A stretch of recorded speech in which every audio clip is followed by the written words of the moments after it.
Bienvenida al internacionalista Juan Belit, quien ya se encuentra conectado con nosotros aquí en Contigo en la Política. ¿Qué tal? Bienvenido. Muchas gracias por la bienvenida, señora Colaya. Para mí es un gusto y un honor estar en su programa Contigo en la Política. ¿Qué tal? Bueno, en primer lugar, consultarle acerca de su percepción luego del pronunciamiento de la Organización de Estados Americanos. Bueno, la Organización de Estados Americanos no se ha pronunciado explícitamente todavía. Lo que ha hecho es aceptar el documento que ha enviado el gobierno del Perú, que lo había enviado el 12 de octubre con bastante anticipación. Se lo envió al secretario general Luis Almagro. Luis Almagro lo derivó al Consejo Permanente. El Consejo Permanente sesionó para ver si ameritaba una intervención de la Carta Democrática Interamericana a la que había apelado el gobierno del Perú. Finalmente decidieron que sí, se acondicionaba, se adecuaba la solicitud a las expectativas que marca la Carta Democrática, aceptaron el documento y van a enviar, como usted lo ha dicho muy bien, una comisión de alto nivel al Perú a recoger información. También es interesante citar que en esta reunión, que ha sido además aceptada por aclamación, y eso es muy importante, no ha habido ninguna voz disidente, no ha habido nadie, ninguna delegación que se haya opuesto, pero sí la delegación norteamericana hizo una suerte de advertencia, que es muy importante que el presidente Pedro Castillo manifieste sus descargos y esclarezca los hechos que ha recogido el Ministerio Público, la Fiscalía de la Nación, y razón por la cual lo ha denunciado. Reitero, no lo ha acusado, porque la Fiscalía de la Nación no puede acusar al presidente de la República. Lo denuncia, le envía una serie de elementos de convicción que obviamente en el documento hay sólidos argumentos para iniciar el proceso de denuncia al Congreso. El Congreso lo recoge y luego es el Congreso el que acusa. Estamos en ese interín que creo que además es muy importante, y usted también ha manifestado que la Carta Democrática es un instrumento internacional que tiene características, digamos, muy especiales, porque es el Perú el que propuso la Carta Democrática y más aún durante la Cancillería de Javier Pérez de Cuéllar, sin lugar a dudas, uno de los peruanos más ilustres que ha tenido en los últimos 100 años nuestro país, fue nada menos que secretario general de las Naciones Unidas, que eso ya es un respaldo internacional y yo diría mundial que tuvo Pérez de Cuéllar. Salió reelegido otra vez y hasta se le pidió que se presentara por tercera vez. Creo que muchos de los que estuvimos en esa época medianamente presentes en el escenario político lo recordamos de manera palpable, y se lo pidió el presidente Bush de los Estados Unidos. Pérez de Cuéllar, respetando las normas de las Naciones Unidas, consideró que no era oportuno presentarse y bueno, no se presentó, presentó su candidatura a la presidencia de la República en el Perú en los momentos que estaba Alberto Fujimori, y bueno, creo que el resto se conoce porque es una historia un poco oscura, un poco sórdida, que se operó contra Pérez de Cuéllar. Ciertamente después él fue Sí.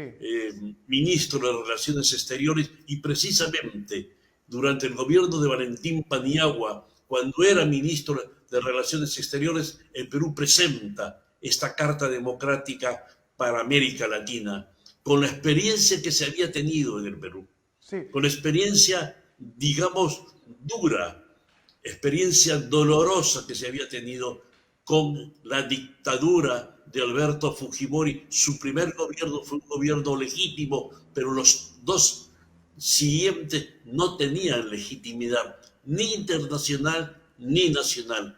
Cae la dictadura de Fujimori y entonces asume la presidencia Valentín Paniagua, que era congresista de la República, propone el Perú esta carta donde se dice casi taxativamente de que en la eventualidad de que uno de los países miembros de la Organización de Estados Americanos sea interrumpida su proceso democrático por un golpe de Estado y se instale una dictadura, el resto de los países tienen la potestad de romper relaciones con este país e aislarlo internacionalmente. Esto ha pasado anteriormente, ha Justo, pasado en Justo Honduras, por respecto a ejemplo. eso, consultarle, señor Belit, porque finalmente lo que va a enviar la OEA aquí a nuestro país es una comitiva de alto nivel que va prácticamente a conversar con los actores Así es, políticos y tratar de así mediar es. entre ellos. Pero, ¿qué pasa si finalmente, luego de la recomendación de la OEA, no se cumple con lo acordado o no se sigue la misma línea recomendada, ¿no? Porque hay que mencionar que la OEA finalmente no obliga a nuestro país a someterse a las decisiones de esta organización internacional, pero Así es. sí tiene serios o serias consecuencias no seguir las recomendaciones de la Organización de Estados Americanos. ¿Cuáles podrían ser esas consecuencias? Así es, así es. Creo que esto es muy, muy importante citarlo, que las decisiones, que las instrucciones, que las recomendaciones de la Organización de Estados Americanos, también las de la Carta Democrática, no son vinculantes. No hay obligatoriedad de respetarlo. Y esto es un hecho que muchas veces se suscita porque hay la polarización política, que hay que citarlo, es el caso del Perú.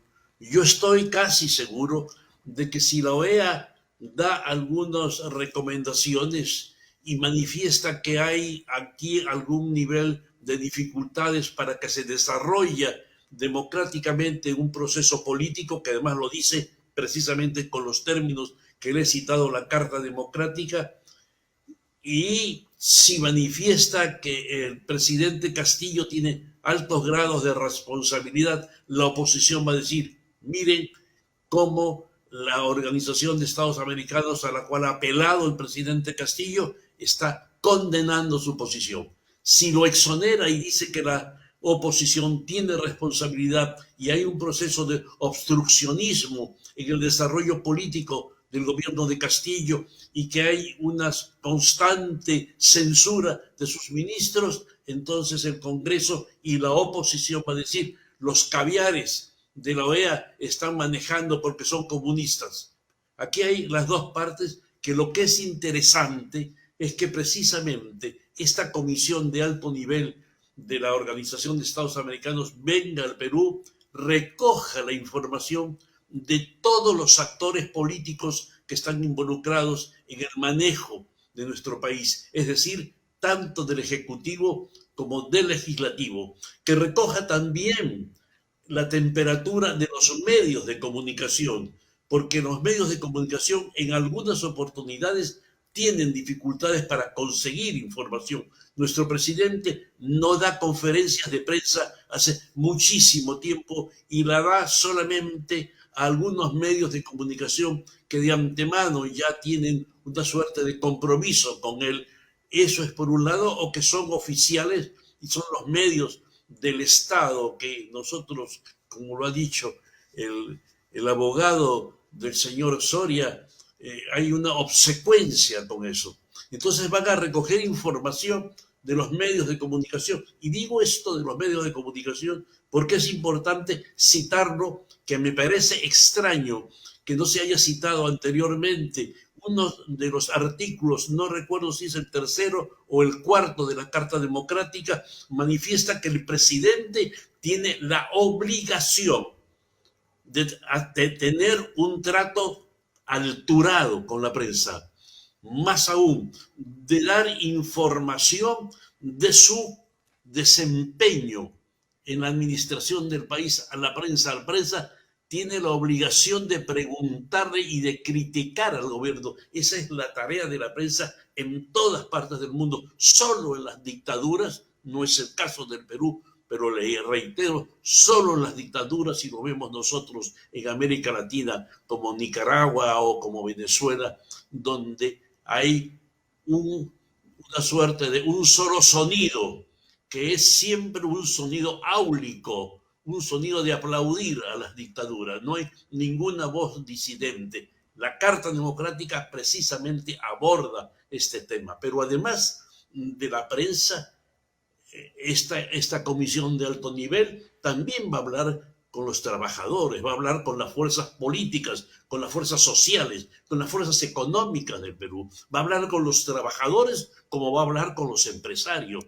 Todos tenemos muchas esperanzas de que de esta presencia de la comisión de alto nivel aquí en nuestro país salga un documento suficientemente esclarecedor, suficientemente neutral, objetivo, y que tanto a tirios como a troyanos, es decir, tanto a los del gobierno como a los de la oposición, se les dé el rol que el país está necesitando. Lo vemos, señora Colaya, casi a diario. Es decir, la aceptación del presidente Pedro Castillo es muy baja. Creo que él tiene 22 a 23% de aceptación, y el caso del Congreso es peor. Tiene un rechazo que llega al 87%.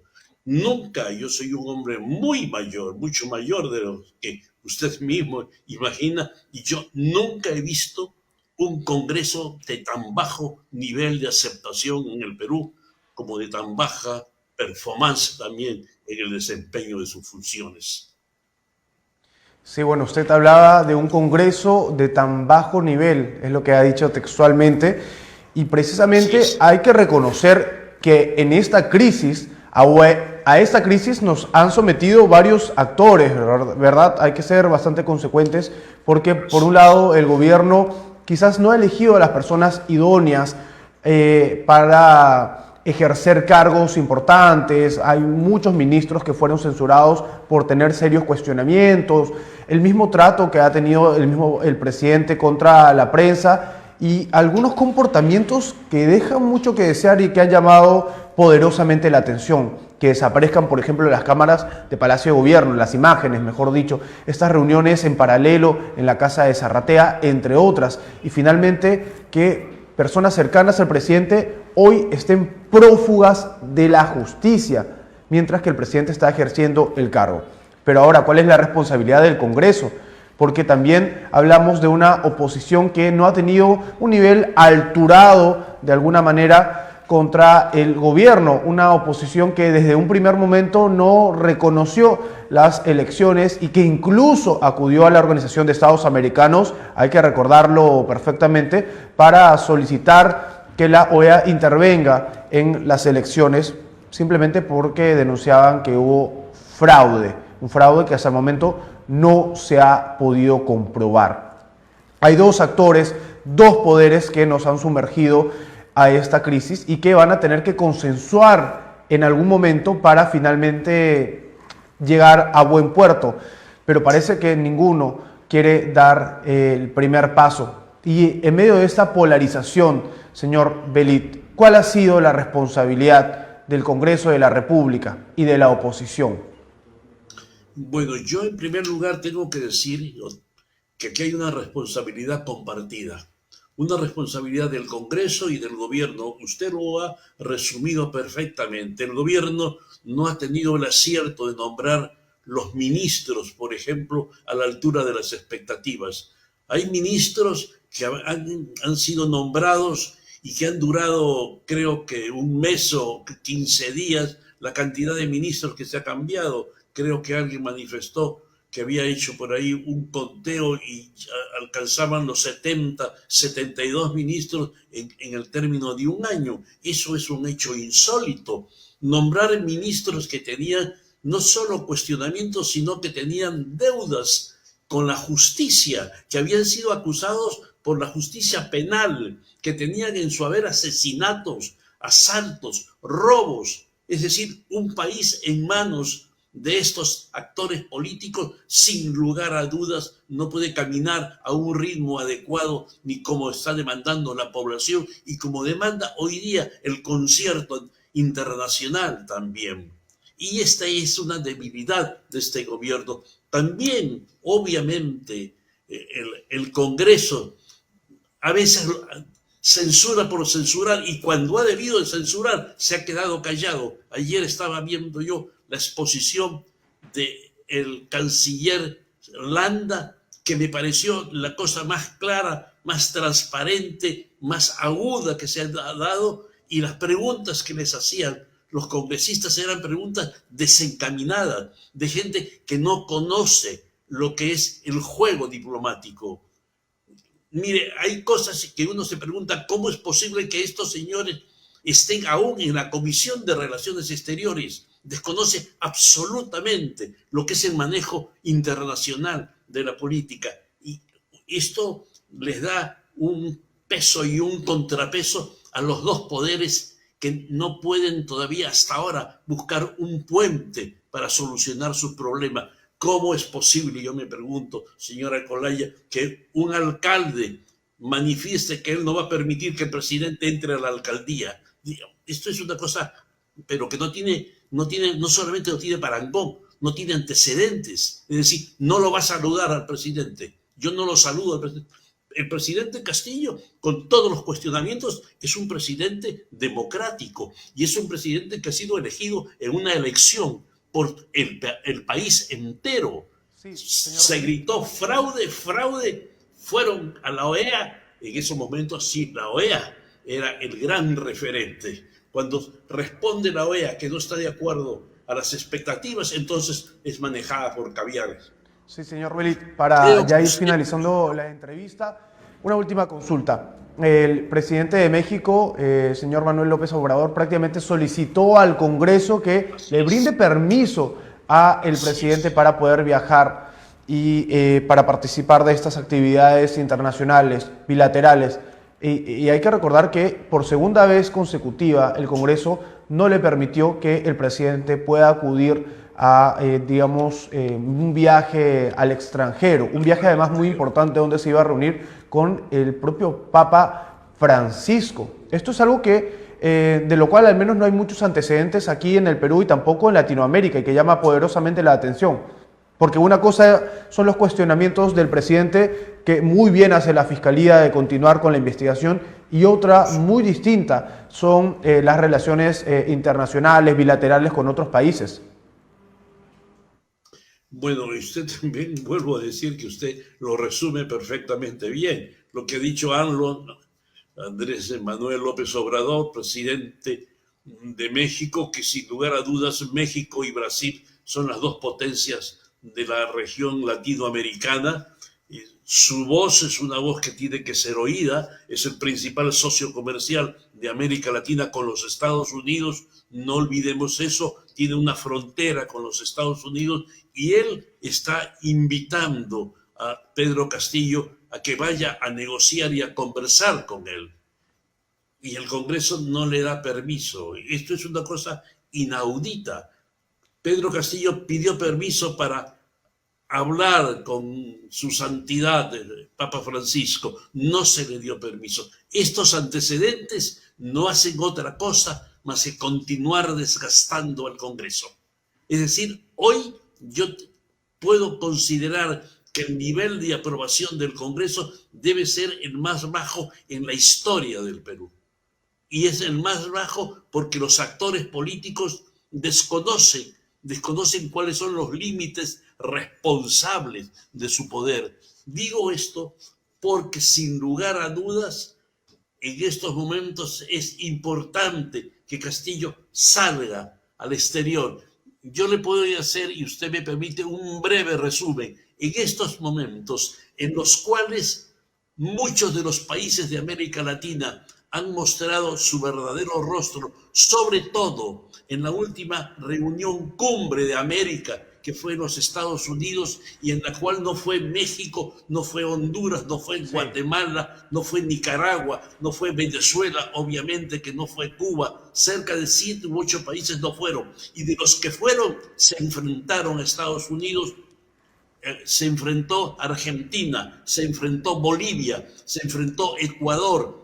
Bolsonaro, aunque en otra posición ideológica, se enfrentó también al presidente Biden, y presidentes como Fernández de Argentina y como Bolsonaro de Brasil fueron a visitarlo a Putin en plena guerra, lo cual es una muestra palpable del respaldo que ellos le estaban dando a Putin. En estos momentos, el único presidente que no cometió esta suerte de gazap, esta suerte de error y de traspiés, fue Pedro Castillo. Fue el presidente que además condenó la invasión de Rusia a Ucrania. Ahora dicen que Perú no debió haberlo hecho eso porque el Perú ha comprado material de guerra a Rusia. Se lo compró no a Rusia, se lo compró a la Unión Soviética. Y más aún, cuando le compró este material de guerra a la Unión Soviética tenía otra posición ideológica. Confunden muchas veces en nuestro país la posición ideológica de Putin. Putin es un hombre que ha perseguido el comunismo, o sea, que no pueden asociarlo al comunismo, y ha dicho frases muy duras contra Lenin. En este escenario, no le permiten que salga al exterior Pedro Castillo cuando es la oportunidad para que Pedro Castillo acerque nuestro país a la gran potencia que, para bien o para mal, ya eso es decisión cada cual de acuerdo a su posición ideológica, todavía sigue liderando no solamente en América Latina, sino en Occidente, como es en Estados Unidos. Y Pedro Castillo tiene buena relación con el gobierno norteamericano. Lo hemos visto en el trayecto de la campaña electoral. Yo le pediría, señora Colaya, utilizaría sus medios, porque además yo no soy nadie para pedir esto, que tengan un poco de responsabilidad y que piensen en la trascendencia de los pasos que dan. No es solamente sacar a un gobierno, vacarlo al gobierno, no es solamente eso. También aquí hay una responsabilidad política y una responsabilidad histórica, porque estamos en un momento muy singular y muy especial. La generación que está ahora apareciendo en el escenario, la generación suya, esta generación de millennial, es la generación de tránsito, una generación que simplemente va a ser momentánea, porque va a venir otra generación que es la que finalmente va a asumir la responsabilidad del gobierno del planeta. Y hay otro hecho. Sí. Hay que entender que se acabó, se terminó esta forma de hacer política, esta forma de hacer dinero, esta forma de hacer relaciones sociales. Están apareciendo las redes sociales que están evitando que nosotros llamemos por teléfono o que nosotros nos reunamos en el barrio, porque el barrio ya no existe. No existe en el Perú, no existe en América Latina. Muchas gracias, señor Belit, por esta conversación, por este amplio análisis sobre el pronunciamiento de la Organización de Estados Americanos y sobre lo que nos espera quizás en los próximos meses con la llegada de la comitiva de alto nivel de la OEA. Muchas gracias, señor Belit, por estar contigo en la política. Ahora nos vamos nosotros a una brevísima pausa, pero no se despegue del programa porque al regresar venimos con más.